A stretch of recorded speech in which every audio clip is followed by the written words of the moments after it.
Vamos a hablar ahora de los antiagregantes. Los antiagregantes, entonces, doctor, ya estos son otro tipo de medicamentos. Estos no actúan a nivel de los factores de coagulación, estos van a actuar a nivel de las plaquetas. Ya pueden generalmente interrumpir la agregación entre ellas, van a dificultar que las plaquetas puedan unirse, ¿ya? Entonces, en los antiagregantes tenemos muchos grupos en realidad. Los más conocidos es el grupo primero de la aspirina, que vendría a ser un AINE, de las llamadas tienopiridinas, ¿ya? Las tienopiridinas, también llamados inhibidores P2 y 2, ahora vamos a verlo, las tienopiridinas, y los inhibidores de la glucoproteína 2B3A. ¿Ya? Ahí están la clopidogrel, ticlopidina, prasugrel, son las tienopiridinas, y los inhibidores de la 2B3A tenemos al tirofiban y el efsibatide, por ejemplo, ¿no? Muy bien. Si te das cuenta, vamos a ver, vamos a ponerte un gráfico a ver muy bonito. Vamos a empezar un poco hablando de la parte fisiológica, ¿ya? ¿Ya? Normalmente eso es lo que sucede en un vaso intacto, mira qué bonito, ¿no? Es un vaso que no ha sido dañado. Mira, acá está el endotelio, son las células endoteliales de los vasos sanguíneos, ese es el lumen del vaso sanguíneo. Aquí están las plaquetas, ¿no? Viajando tranquilas en su forma normal, mira, no están activadas. Aquí está el factor de von Willebrand, la glucoproteína 1B alfa y la glucoproteína 2B 3A que no está activada, ¿no? La plaqueta está toda bonita en tipo esfera viajando. Y el factor de von Willebrand también está por aquí, como ven ustedes, la matriz de von Willebrand está dentro del tejido conectivo y desde luego también el mismo colágeno. ¿Qué pasa, doctor, cuando hay un daño, ¿no? Hay un daño a nivel del endotelio, o sea, hay un golpe, hay una herida, etcétera, y empieza pues a haber esta ruptura del endotelio, sale el factor de von Willebrand, sale el colágeno. ¿Qué sucede? Ahí la plaqueta va a cambiar de conformación, como ustedes pueden ver, ¿no? Aquí la plaqueta va a cambiar su conformación y al hacer ese cambio va a expresar algunos receptores como las glucoproteínas que estaban inactivadas y de esa manera estas se van a unir tanto a la plaqueta, tanto al colágeno e incluso al factor de von Willebrand. ¿Ya? Entonces, este es el cambio conformacional que sucede cuando hay algún tipo de herida, ¿no? Como ustedes ven acá hay una herida, ¿no? Y la plaqueta pues entonces va a cambiar, el colágeno se expone y por un lado el factor de von Willebrand va a unirse al colágeno y también la glucoproteína 1B va a ser la que va a expresarse para unirse al factor de von Willebrand, ¿no? Esta es la plaqueta, mira, este es un dibujo ya más celular en la cual vemos la mitocondria, muchas estructuras, pero lo que me interesa aquí es desde luego resaltar la función de estos receptores. Mira que la plaqueta tiene ese receptor que es la glucoproteína GP1B, que se va a unir a quién, doctor, al factor de von Willebrand. Tiene por acá la glucoproteína 2B3A. Esta de aquí que se va a unir al fibrinógeno y por lo tanto también luego a otras plaquetas, ¿ya? También tiene receptores para algunos factores de coagulación. Mira acá están los factores de coagulación. Para el colágeno, para el tromboxano. El tromboxano es el factor al cual va a, digamos, inhibir lo que es la aspirina. Y también tenemos la trombina y tenemos sobre todo que es el ADP, la adenosina difosfato. Este ADP también va a ser importante justamente a nivel de las llamadas tienopiridinas, ¿no?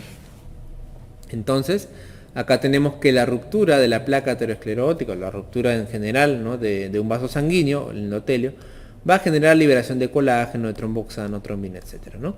Acá tenemos que el tromboxano A2 que se va a producir puede ser inhibido ¿por quién? ¿Por quién, doctor? Por la aspirina, ¿ya? La adenosina difosfato va a ser inhibida ¿por quién, doctor? Por los llamados antagonistas del receptor ADP, los antagonistas del receptor ADP. ¿Y ese receptor cómo se llama? El P2 y 2. Por eso también se le llama inhibidores del receptor P2 y 2. Y por otro lado tenemos la expresión de la glucoproteína 2B3A, desde luego van a ser inhibidos por los antagonistas de la glucoproteína 2B3A. ¿Ya? Entonces acá tenemos a todos los grupos de antiagregantes y vamos a empezar hablando desde luego de la aspirina, ¿no? La aspirina es un AINE, es un antiinflamatorio no esteroideo que desde luego empezó en la historia, ¿no? Más o menos descubierto por el tema justamente antiinflamatorio, ¿no? La aspirina se usaba pues antes para tratar enfermedades autoinmunes, enfermedades tipo artritis reumatoide, pero se usaba no tanto como dosis de, digamos, antiagregantes, sino más bien como dosis antiinflamatoria o una dosis analgésica. ¿Qué pasaba? Que la aspirina para lograr esa dosis antiinflamatoria tiene que ser una dosis de 1 gramo o 2 gramos, es una dosis enorme.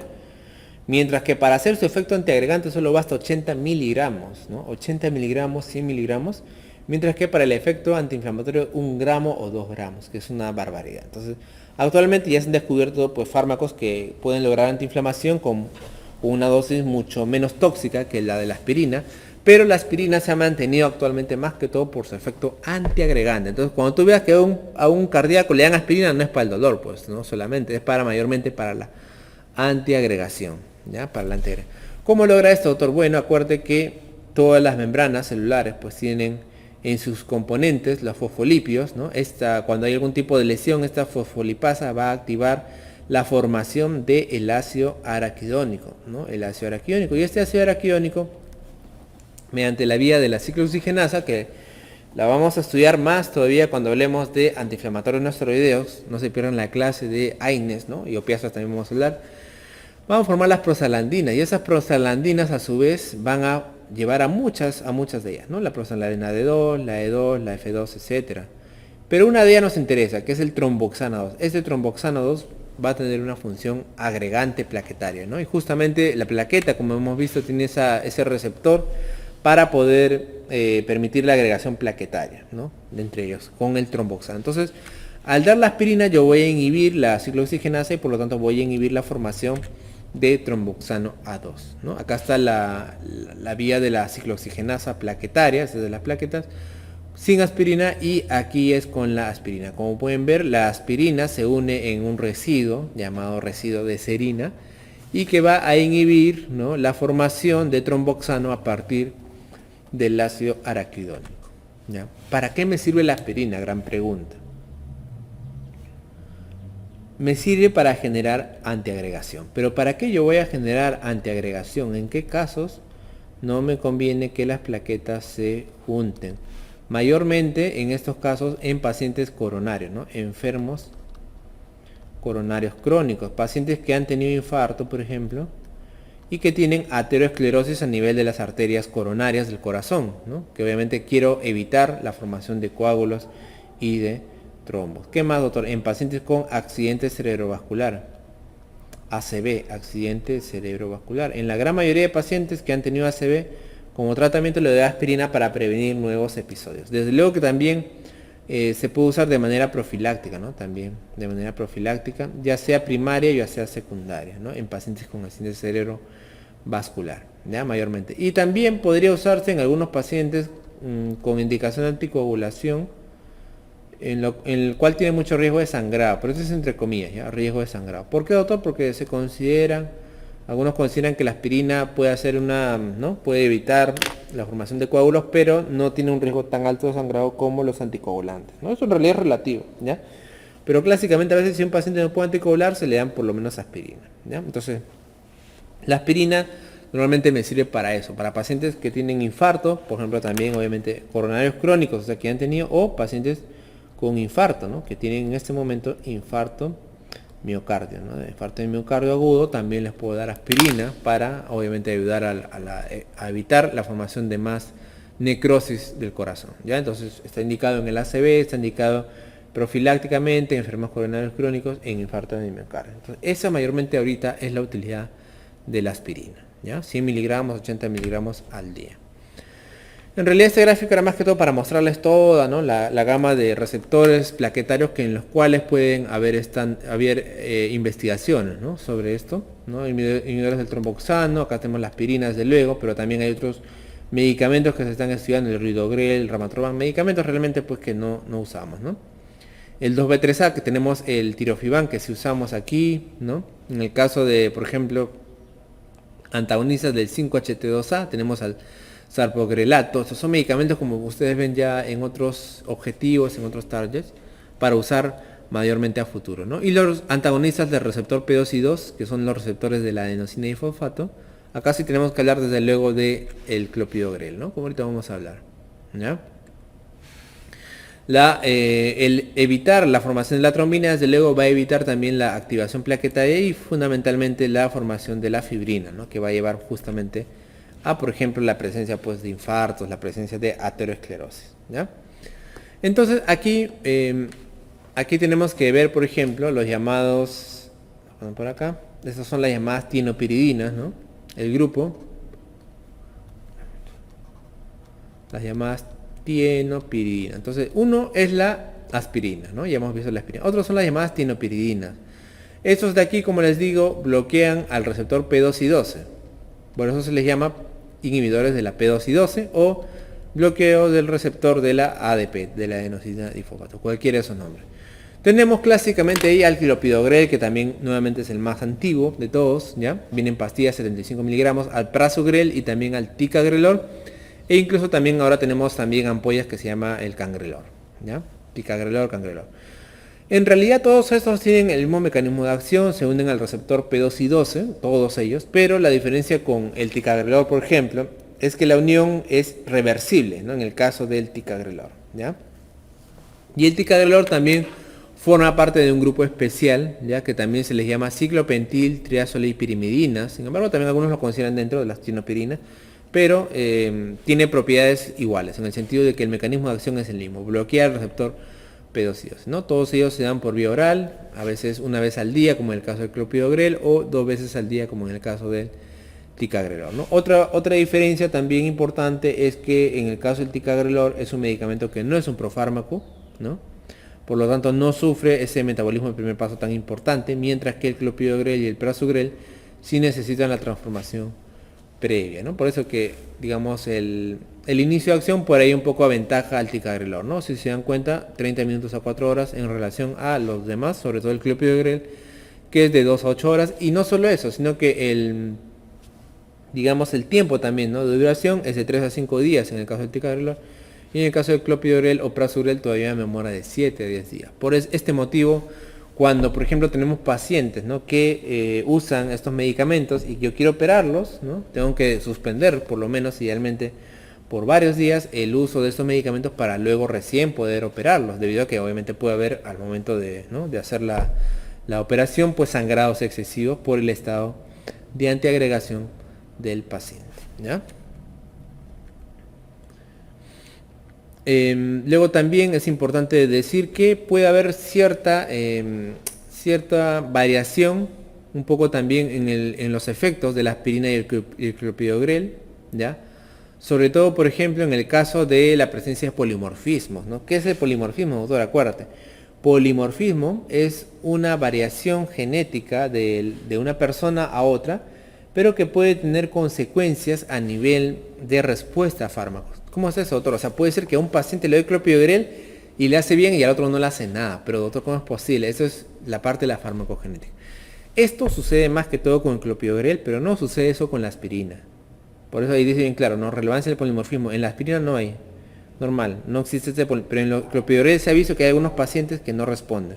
Y para eso se pueden hacer estudios genéticos, ¿no? Sin embargo, en realidad acá no lo solemos hacer, ¿ya? Pero existen varios polimorfismos, esos son los más importantes: polimorfismo del CIP, polimorfismo del GP1A, polimorfismo del P2Y12, que obviamente tiene que ver con la respuesta subóptima al clopidogrel, ¿no? Sin embargo, idealmente tenemos que primero descartar otras condiciones que pueden estar haciendo que el clopidogrel no me funcione, ¿no? ¿Cuáles son ellas, doctor? Ahí están, ¿no? Por ejemplo, deficiencia en la toma del medicamento, en la manera de ordenar, en la pobre absorción del paciente, enfermedades que pueden por ahí variar un poco la disponibilidad, el índice de masa corporal muy alto, ¿no? Paciente muy obeso. Pero si aún así eso de ahí no todo está correcto, pues una posibilidad es de que haya un polimorfismo a nivel genético, ¿no? Entonces, el clopidogrel, como ustedes ven aquí, en realidad es un medicamento pues que tiene muchas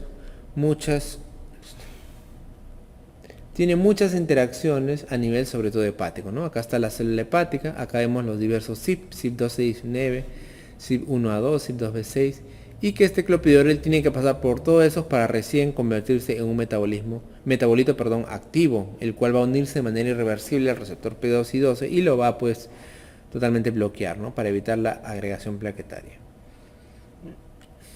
Y bueno, este cuadrito también es muy interesante, en realidad es lo mismo, en el cual podemos ver Los profármacos, ya les dije que esos de aquí son profármacos, medicamentos que tienen que ¿no? tener un metabolismo hepático para recién generar el metabolito activo. Una vez que el prasugrel y el clopidogrel alcanzan el metabolito activo, ya va a poder unirse y bloquear el receptor P2Y12, ¿no? Este receptor P2Y12, mira tú, funciona también a través de mediación tipo proteína G, que lo que va a hacer mayormente va a favorecer la secreción de gránulos y por lo tanto va a activar a la plaqueta, ¿no? Luego va a activar a la plaqueta para que pueda agregarse a otro, ¿no? De esta manera va a ser el inicio de la agregación plaquetaria. Y por acá tenemos también al ticagrelor y el cangrelor, que dijimos que son medicamentos que también actúan a ese nivel, sin embargo tienen acción directa. Mira tú que no pasa por un metabolismo hepático previo. Y también tenemos por otro lado, vamos a ver acá, al cilostazol, ¿no? El cilostazol también es un medicamento que me puede ayudar a antiagregar y por eso también se usa en algunas patologías, sobre todo venosas, ¿no? Esto es lo mismo, solamente en más grande escala. Acá está la vía de la secreción de los gránulos de las plaquetas que me van a permitir, en este caso, favorecer la agregación plaquetaria, ¿ya? Y por acá tendría que mencionarles quizás algunas indicaciones, ¿no? De algunos medicamentos. Vamos a poner acá, ¿no? Indicaciones. Esos antiagregantes tipo clopidogrel, prasugrel, ticagrelor, mayormente se usan en estadios coronarios, ¿ya? Pacientes enfermos coronarios crónicos, ¿no? Enfermos coronarios crónicos también, junto con la aspirina, en pacientes, por ejemplo, que tienen su infarto de miocardio, ¿no? Cuando un paciente tiene infarto de miocardio, el paciente puede ir a una, si es ST elevado, idealmente va a ir a fibrinolisis, ¿no? O cateterismo cardíaco para tratar de destaponar las arterias. Y por otro lado, el IMA ST no elevado, ¿no? El ST no elevado. Cuando es ST no elevado, acá sí el tratamiento es conservador entre comillas. Y aquí yo tengo que dar un cóctel pues de aspirina, de clopidogrel, de heparina, por ejemplo, ¿no? Y de atorvastatina, ¿no? O sea, es una medicación que se utiliza en estos pacientes que tienen un infarto y que no van a ir a un procedimiento tipo cateterismo, ¿no? Ahí utilizo aspirina, clopidogrel, heparina, atorvastatina. Entonces tengo que usar todos esos medicamentos, ¿no? Y el clopidogrel también desde luego se va a usar para pues pacientes que van a ir a fibrinolisis, también se les da una carga de clopidogrel, ¿no? Generalmente de 300 miligramos. Y como les digo, también en pacientes con ACV también, ojo, ACV isquémico también, en algunos pacientes se puede decidir darle doble antiagregación con aspirina y clopidogrel. Ya mayormente utilizo el clopidogrel para eso, más que todo para acompañar por ahí un poco a la aspirina en algunas patologías importantes, ¿ya? Igual el prasugrel, el ticagrelor, etc. Luego tenemos que hablar desde luego de lo que son los inhibidores de la GP2B3. Estos son medicamentos todavía más modernos. O sea, en el seguro hasta hace poco teníamos solamente el tirofiban, me parece que ahora ya tenemos eftifibatide, pero el tirofiban sí, ¿no? Estos de aquí mayormente los usamos en pacientes generalmente que tienen un infarto bastante comprometido, ¿no? Que tienen una obstrucción muy severa de las arterias coronarias y se puede administrar pues durante o previo al procedimiento de cateterismo. No es un medicamento que se dé pues mucho tiempo, mayormente se da una aplicación pues endovenosa, ¿ya? En realidad estos de aquí, algunos han sido pues sintetizados a partir de compuestos ya solubles y otros a partir de anticuerpos monoclonales, ¿no? Los que tienen la mayor especificidad son el eftifibatide y el llamado tirofiban, que como les digo es el más utilizado, ¿no? Tiene un tiempo de vida media de 2 horas, que se considera larga, el eftifibatide 2.5, y el abciximab un tiempo de vida media plasmática muy corto, ¿no? El tiempo de semivida de unión a las plaquetas sí es bastante breve en ambos casos, ¿no? Pero el fármaco puede permanecer en general, ¿no? A diferencia de el abciximab, el eftifibatide y el tirofiban sí tienen eliminación renal, ¿ya? Estos medicamentos, como les digo, en realidad más que todo se usan en pacientes ya que tienen un infarto, ¿no? Muy agudo, que tienen pues un riesgo de tener una obstrucción muy severa y necesitan un medicamento entre comillas más potente para poder desobstruir las arterias, ¿ya? Entonces estos antagonistas de GP2B3A se consideran digamos, dentro de lo más potentes para poder romper, entre comillas, ese coágulo. ¿Ya? Sin embargo, como ustedes han visto, utilizamos en estos pacientes tanto aspirina, tanto clopidogrel, tanto anticoagulación e incluso también en casos selectos inhibidores de la GP2B3A. ¿Ya? Entonces en realidad esto, el cardio siempre por ahí va cambiando, ¿no? Las tendencias. Esos medicamentos es bueno conocerlos, que es el objetivo de farmacología, para que ustedes más o menos sepan por lo menos el mecanismo de acción y cómo actúan estos medicamentos.